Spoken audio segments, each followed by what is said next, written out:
আপনি কি সবসময় করেন? এটা আমি করি ভাই সব রুমে। সারা লাগাইছি আপনার অগ্রহণ মাসে আর এটা যত্ন আমার ভাই নিজের সারা। আমি ওই ছোটবেলা থেকে এগুলা করি আসি, আমি এখনো করি। আমার ওই নোয়া বাড়ি আসছিল, আমি সেখানে করছি। আচ্ছা, সেখান থেকে করি। আমার জায়গা এটা আমাকে কিনা সম্ভব দিতে, আমি এটা বাঁধাই ওই আমার বাইকের লই আমি লিস লই বছরে। এটা আমি এগুলা করি আর। খরচ কত যায় এটা করতে আপনার? খরচ তো বহুত টাকা গেছে। এখন বর্তমানে এই বাঁশি কিনে বাঁধাইতে আমার মনে হচ্ছিল হাড় বাঁধতেন না, আমার 5,000 টাকা গেছে। রশি মশি কিনে কামলা করছে আর খরচ আছে ভাই, খরচ আছে ভাই। এটা বহুত ধরনের সার, বিভিন্ন সার মার লাগে, এগুলা খরচ আছে। একা জানারই মেডিসিন আছে, মেলা মেডিসিন। খুব সুন্দর লাগছে এই যে আপনি করছেন, খুব সুন্দর লাগছে। ওষুধ ব্যবহার করি, নিজে শ্রম দিই, কামলা দিই, কিন্তু হাইরেগুল বাঁধি। মনে করেন ওই বাতাসের কারণে 1 গেজ 3 মতো সোজা আসিল বেগিন, এই বাতাসের লগে যাই তো কামলা দিয়ে করাইছি। এগুলা এই রশি এগুলা কিনেছি। ওই নিজের বাঁশ কতগুলো জায়গা দেন, ওই বেগুন উড়ে গেছে আর লাগাইতে পারি না। এখন আপনার এটা যে পর্যায়ে এসেছে দেখতে খুব সুন্দর লাগছে। সুন্দর তো লাগে ভাই, কষ্ট করে সুন্দর লাগে। এটা সবাই আনন্দ। এটা বহুত লোক আছে ফটো মোটো উড়ালে চলে যায়, আয় আমার ছবি নিছে ইয়া করে। মহিলা ইয়ে পুরুষ ইয়ে আইছে আজ বছর 2-3 আগে। তো আর এইটা ভাই বুঝতে পারছি এখন আমি বিরক্ত হয়ে গেছে। আমার দরকার, আমার সারা আমি করি, আমার অন্য মানুষের দরকার আছে নাকি? আমি কৃষি করি ভাই। এখন ছোট আমার এখান থেকে জমি একারে ওই তারা হাঁটে দেখবেন ফসলের মাধ্যমে, যে কোনো ফসলের মাধ্যমে উনি রাত দিন 24 ঘন্টা এগুলা খাটে। কি করেন যে ফসল যে টাইমে যেটা সারাদিন, এটা এই যে 3 খন্ড মানুষের 2 খন্ড ধান বাইর করে, সে 3 খন্ড করে, 3 খন্ড করতেছে। কি করেন সে তার ভিতরে কি করেন কোনো ইয়ে নাই, অহংকার নাই। বুঝা গেছে। নজরুল ভাইয়ের সাথে যেটা আপনি বললেন, আমিও কথা বলছি। নজরুল ভাই, আমি আপনার নজরুল ভাই বলবো। নজরুল্লাহ, ঠিক আছে। নজরুল ভাই, এখন আপনি বলেন এই যে এই আখটি আপনি কখন কাটবেন? এই তো এই কাটো মনে রোয়াসাদের মনে হচ্ছে দোকানে উঠে সামনের মাসে ধরবে না। কোন মাসে কাটবেন? ধরেন না আর কদিন পর? 1 মাস পর না 2 মাস পর? না 1 মাস 2 মাস আবার কুলে হচ্ছেন না শীতাইয়ে। হ্যাঁ, ধরেন আপনার আরো সপ্তাহ করে উঠে শুরু করবো দোকানের আগে বেশি মারি। আপনার দোকানের আগে বিক্রি করবেন, নিজ হাতে বিক্রি করুন। কষ্ট করে পয়সা দেয় না, মানুষের কাছে আমি পয়সা পাবো। আচ্ছা আচ্ছা, ওই 2-3 কিছু দিছি আর পয়সা দেয় না। 1 ফলটা 2 ফলটা করে নিয়ে সে দোকানে বিক্রি করে। ওটা আমরা আগামী সপ্তাহ থেকে কেটে কেটে বিক্রি করবেন, এখন শেষ হওয়া পর্যন্ত নিজে বিক্রি করবেন।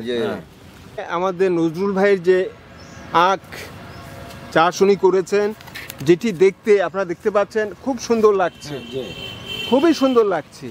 এবং আখটি মিষ্টি তো নাকি নজরুল ভাই? মিষ্টি মিষ্টি।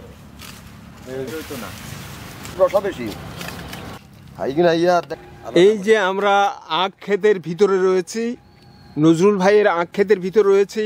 এখানে নজরুল ভাই 2 চাচা রয়েছেন, নজরুল ভাই রয়েছেন। এই যে আখ ক্ষেত করেছেন, অনেক পরিশ্রম করছেন উনি। এই ক্ষেতের পিছনে অনেক শ্রম দিয়েছেন। ওনার শ্রমের বিনিময় আজকে এই আখ ক্ষেতটি এই পর্যায়ে এসেছে, যেটি এখন দেখতে সুন্দর লাগে। আখ আমাদের দেশের মানুষের জন্য অতি প্রয়োজনীয় একটি ফসল। জিনিসের মাঙ্গা হয়ে গেছে, খেতে খামারে মানুষ ঠিক মতো খাইতে পারি না। চা একটা হইলে 10 টাকা, পরোটা একটা 10 টাকা। তারপরে আমরা কি খেয়ে বাঁচি? আমরা চিন্তা করেন, মনে করেন ধানের বাজার পাই না, বেড়ি দান দিয়ে এলেছি 970 টাকা করে। ভুট্টুকি দিলে ভুট্টুকি এলারা বুঝছেন পয়সা ওই সরকারে আমরা সরকারে দিয়েছে 1050 নাকি 1250 টাকা না 1300। গোডাউনে দিছে ও হিয়ানে 900 কর্মচারী দ্বিগুণ আসছিল। হিগুনে বুঝছেন দান কিনে হিগুনে গোডাউনে সরকার তখন পয়সাগুলো নেয়, আমরা কিচ্ছু পাই না ভাই। নজরুল ভাই উনি খুবই আবেগতাড়িত হয়ে গেছেন। উনি কথা বলতে গিয়ে ওনার ভিতরে যে আবেগ চলে এসেছে, ওনার ভিতরে যে কান্নার একটা ভাব চলে এসেছে, ওনার ভিতরটা যেভাবে ধুমড়ে উঠছে। উনি আসলেই, ওনার কথা শুনে আমারও খারাপ লাগছে। দানের বাজার হয় না, সরকারের একটা যেটা দিছিল, উনি যেভাবে জীবন যাপন করছেন, ওনার পরিবার যেভাবে চালাচ্ছেন, এই যে উনি কৃষিকাজ করছেন, এই যে আখ ক্ষেত করেছেন, সব মিলিয়ে উনি এর বিনিময়ে যা পাচ্ছেন সেটা ওনার জন্য অপ্রতুল।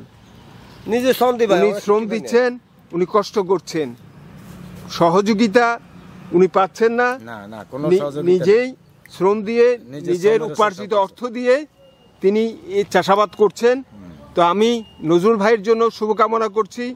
নজরুল ভাই যেহেতু দেশের গুরুত্বপূর্ণ একটা কাজ করছেন, কৃষি কাজ, যে কাজটি দেশের অর্থনীতির একটা প্রধান ভূমিকা রেখে থাকে, কৃষিটা হচ্ছে অর্থনীতিতে প্রধান ভূমিকা রেখে থাকে, সেই কৃষি কাজ করছেন নজরুল ভাই। আখের ক্ষেত করেছেন, সেটা নজরুল ভাই করেছেন, যেটা আপনারা দেখতে পাচ্ছেন। এই আখের ক্ষেত করেছেন, এইভাবে তিনি জমিন ফসল করেন, ধান করেন, কি কি করেন? 3 কানি জমি কৃষি করি আমি। আপনি কি কি করেন সেটা বলেন। আমার হইলো আমার গরু আছে, তারপরে আমি প্রতি বছরে আমি 2 কানি 2.5 কানি জমি কৃষি করি, কামলা দিই, কাজ করাই নিজে খাটে। তারপরে সিজন আইলে মনে করেন আবার শাকসবজি আছে, শাকসবজি করি, আবার এটা উঠে গেলে শাকসবজি করুম। তারপরে এখন আবার ধরেন আমন ধান এগুলা লাগাই, সন্না ধান কয়ের, এটা এইগুলো আমি করি বছরে। আমি আমার এটা মূর্খ মানুষ, আমি লেখাপড়া করি না, ছোটবেলার থেকে আমরা ঠিক মতো খাইতে পারি না, এখনকার এই কর্মটা এখন আমি করি। যদি লেখাপড়া যদি হইতো তাহলে চাকরি বাকরি হাইতাম কোনো আন্দি, যাক জীবন বাঁচাইতাম বলি। এখন খেতে আমার কাজ করিও ফসাইতাম পারি না, কি করি এখন। আপনার ছেলে মেয়ে কজন? আমার ছেলে মেয়ে মিলে 5 জন। এরা কত বড় হয়েছে? এরা বেকার, এরা কোনো কর্মী না। মেয়ে 2টা বিয়ে দিছি, এখান থেকে দাঁত খরচ করি, মানুষের টাকা দিতে পারি না। আর একটা বড়টা দিছি এক দোকানের মধ্যে হেডবাতে। ছেলে এরা কাশিক দোকানে, মোদি দোকানে। কত বয়স হয়েছে তার? 12, 13, 14 বছর হয়েছে লাগে বয়স। কাজে দিয়ে দিছে না? কাজ ওই শালাকে দোকানে দিছে, রেতাকে দোকানে, মোদি দোকানে, তারা দোকানে রাখি দিয়েছে। আর আপনার মেয়ে একটাকে বিয়ে দিছেন? না, 2জন দিছি। মেয়ে কটা? মেয়ে 3 জন, একজনের লেখাপড়া।